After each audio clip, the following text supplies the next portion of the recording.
Se você não ora, você não vive. Quanto aos pregadores, isso para oficiais, para pregadores. Leonardo Ravenhill disse que o pregador que não ora pelo menos 2 horas por dia não vale um vintém. Diz também que o pecador para de orar, mas o homem de oração para de pecar. Diga-me o quanto um homem ora e eu direi o quanto ele é grande diante de Deus. Perguntaram uma vez para ele, tal pregador aí famoso, o que você acha? Você acha que ele é homem de Deus? Ravenhill respondeu, não sei, nunca orei com ele. Deixa eu orar com ele, eu vou saber.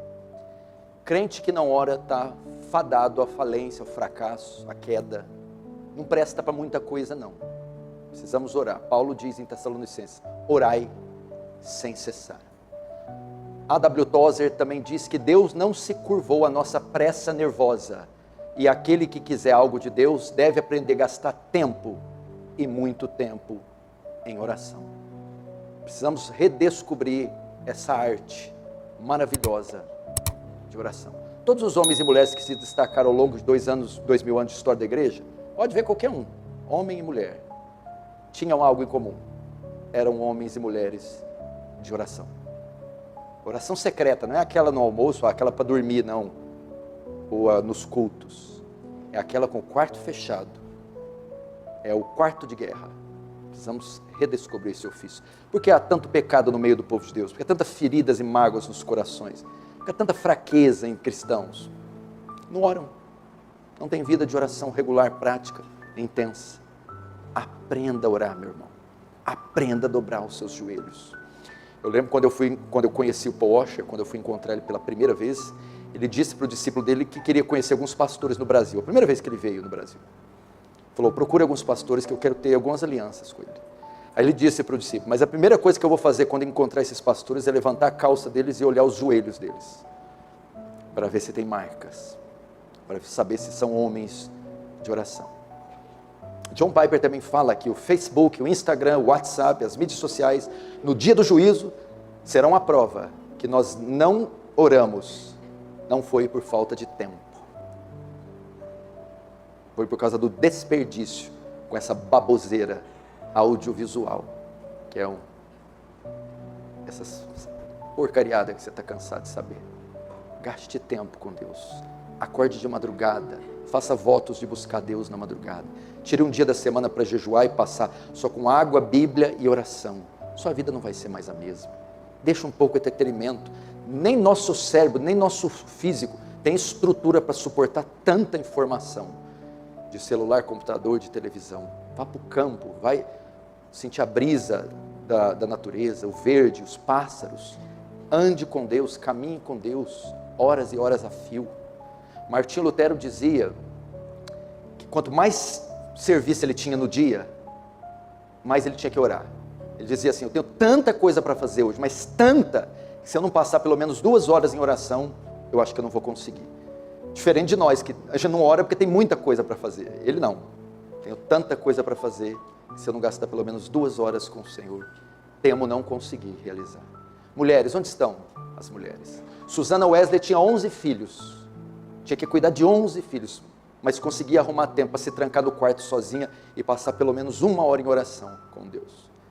A mãe do Dr. Joe Bick, ele pregando aqui na Conferência Fiel 2012, disse que eu sou um homem que cresceu vendo minha mãe orar, por exemplo. Meu pai às vezes me chamava para sair, enquanto isso eu via minha mãe entrar no quarto para orar. Passava 2 horas, eu e meu pai retornávamos, e lá estava minha mãe ainda, imóvel, no quarto, orando. Precisamos de testemunhos como esses. Precisamos de mulheres como esses. Jovens então. E os jovens? Não estudam, são preguiçosos, são mundanos, são carnais, são rebeldes, nem sequer sabem orar, quanto mais passar orando mais de 15 minutos.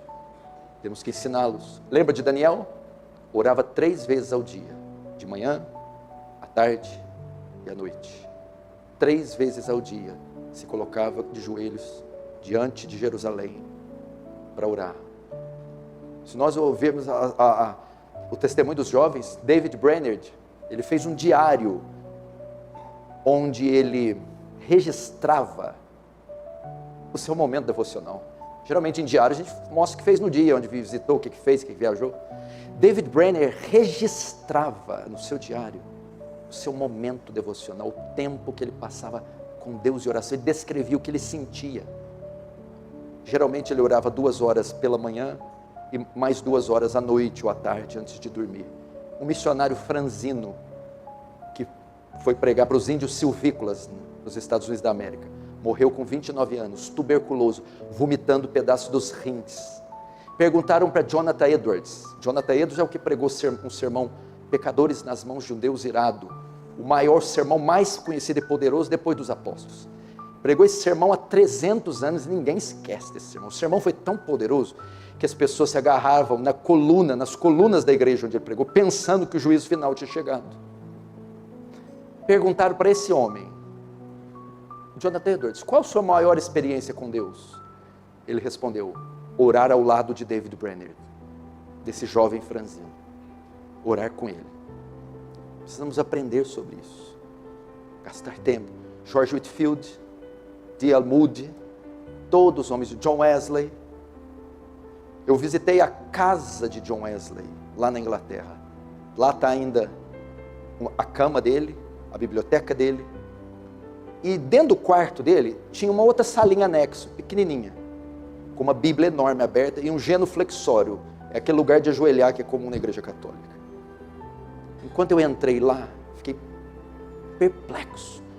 A guia que estava nos guiando, me viu entrando e apontou para mim e disse, daí, dessa salinha aí, saía todo o sustento do metodismo. John Wesley é o pai do metodismo. E ela dizia, dessa sala aí que sai todo o sustento do metodismo. Ou seja, ele passava horas aí, orando e lendo a Bíblia de joelhos. Lia a Bíblia de joelhos, John Wesley. George Miller, um dos maiores missionários que a terra conheceu. Ele falou que intercedeu pela conversão de alguns amigos dele 50 anos. 50 anos que eu estou orando para a conversão de algumas pessoas. E creio ver muitas delas no céu. William Booth, do Exército da Salvação, também da Inglaterra. Um homem conhecido porque ele criou o Exército da Salvação. Era um ministério que ele dividia os grupos em hierarquias, capitão, coronel, soldado, tudo com o viés evangelístico. E eles saíam em grupos para dar comida aos pobres, vestir os nus, para criar orfanatos e, claro, evangelizar, ganhar almas. E uma certa vez ele enviou um grupo em uma região da Inglaterra muito difícil, muito depravada. E eles evangelizaram algumas semanas e mandaram cartas do Sr. Booth, aqui não está adiantando, ninguém se converte. Continua tentando, ore por esse lugar. E passaram algumas semanas, Sr. Booth, estamos orando, saindo nas ruas. Não adiantou. Ele disse, continue orando, tente mais uma vez. E eles mais algumas semanas, Sr. Booth, aqui ninguém se converte, o pessoal é muito duro. Então ele respondeu, tente com lágrimas agora. Então essa equipe começou a chorar e prantear e jejuar e orar. Então, os corações começaram a se abrir e almas se converteram naquele lugar. Como começou o grande avivamento que varreu a Inglaterra? Estava acontecendo a Revolução Francesa, que estava trazendo um banho de sangue em toda a Europa. Eles falam que teve um fato que livrou a Inglaterra do banho de sangue da Revolução Francesa. Foi que alguns jovens começaram a orar, criaram um grupo chamado Clube Santo e começaram a orar na capela da universidade, de madrugada. Dentre esses jovens estava John Wesley, Charles Wesley e George Whitefield. E na noite de 1731 de dezembro de 1734, o Espírito Santo desceu sobre esses jovens. Então iniciou um avivamento que varreu a Inglaterra inteira, cujo maior nome foi John Wesley. Como começou? Uma meia dúzia de meninos orando de madrugada, pedindo, Senhor, me enche do Espírito Santo. Senhor, me enche do Espírito Santo. Senhor, me enche do Espírito Santo. Essa igreja, esse ministério, nasceu debaixo de oração, de muito jejum, onde eu e também um grupo de meninos passávamos madrugadas e madrugadas e madrugadas e meses e anos pedindo o poder do Espírito Santo. Eu me lembro de uma vez, vou ter liberdade de contar isso, que em um só dia eu orei 12 horas e das 12, 8 foram ininterruptas, buscando a face de Deus. Foi o dia que Deus me concedeu graça, como quase nenhum outro dia da minha vida eu vi. Vocês precisam experimentar o que é passar tempo com Deus. Os novos que estão vindo, os oficiais, os obreiros que estão começando agora, talvez não tenham nenhuma pista do que seja isso. Esses jovens que estão vindo também, as reuniões de jovens, vocês estão longe de ser o que foi Sadraque, Mesaque, Abednego, José, Davi, 16, 15, 17 anos, faziam nações tremerem e se dobrarem diante da fé deles. Eles eram homens e mulheres de oração. Eu conheci aqui mesmo, uma assembleiana, uma senhorazinha da assembleia, conheci ela, e veio a filha dela e falou assim, pega amizade com ela, porque essa mulher de noite, madrugada, ela não dorme, ela passa a noite inteira orando. Você pegar amizade com ela, ela vai pegar seu nome e ela vai ser a sua intercessora. Precisamos disso, orar.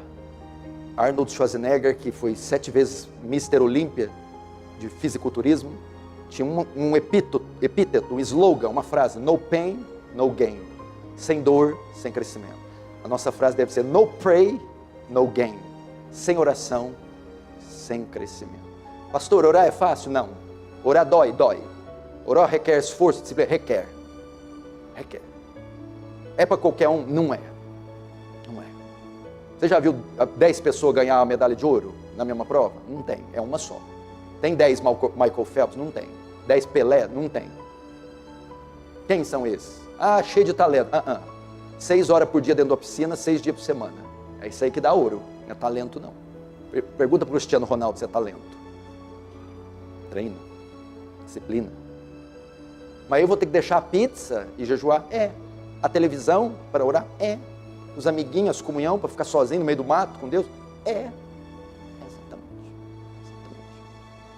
Um atleta não faz isso? Vamos para a balada? Não posso, preciso participar da Olimpíada. Vamos comer bolo de chocolate? Não posso, precisa ganhar a Olimpíada. Vamos namorar, ficar? Não posso, Olimpíada. Vamos acordar, dormir tarde? Não posso, Olimpíada. Paulo vai falar, eles, para ganhar uma coroa corruptível, de tudo se abstém. 1 Coríntios 9. Nós, uma coroa incorruptível. Imagina, a Nádia Comaneci. Durante 4 anos essa menina treinou, não teve vida para competir numa prova de 40 segundos.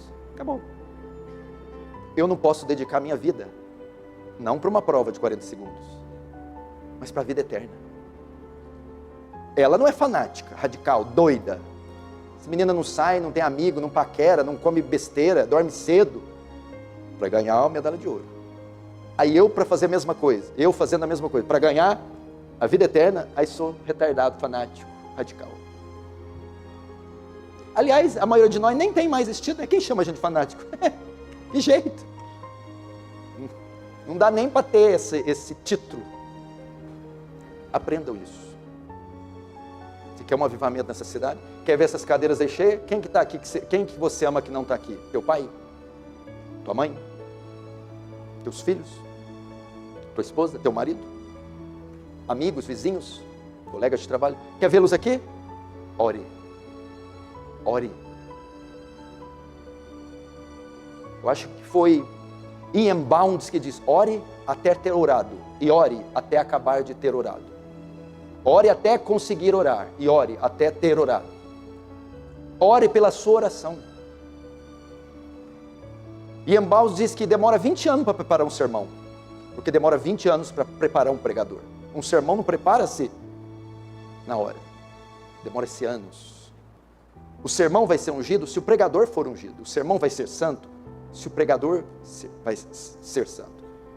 Ian Bounds diz que Deus não unge igreja, Deus não unge igrejas, Deus não unge ministérios, Deus não unge métodos, Deus unge pregadores, Deus unge pessoas.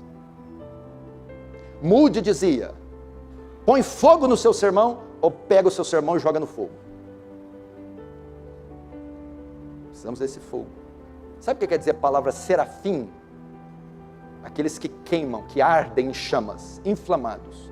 Sabe por que os serafins fumegam? Aquele fogo não é deles, não vem deles. É por causa da proximidade que eles têm do trono, da glória. Aquela Shekinah, aquele fogo Eles estão tão próximos que aquilo arde, queima eles.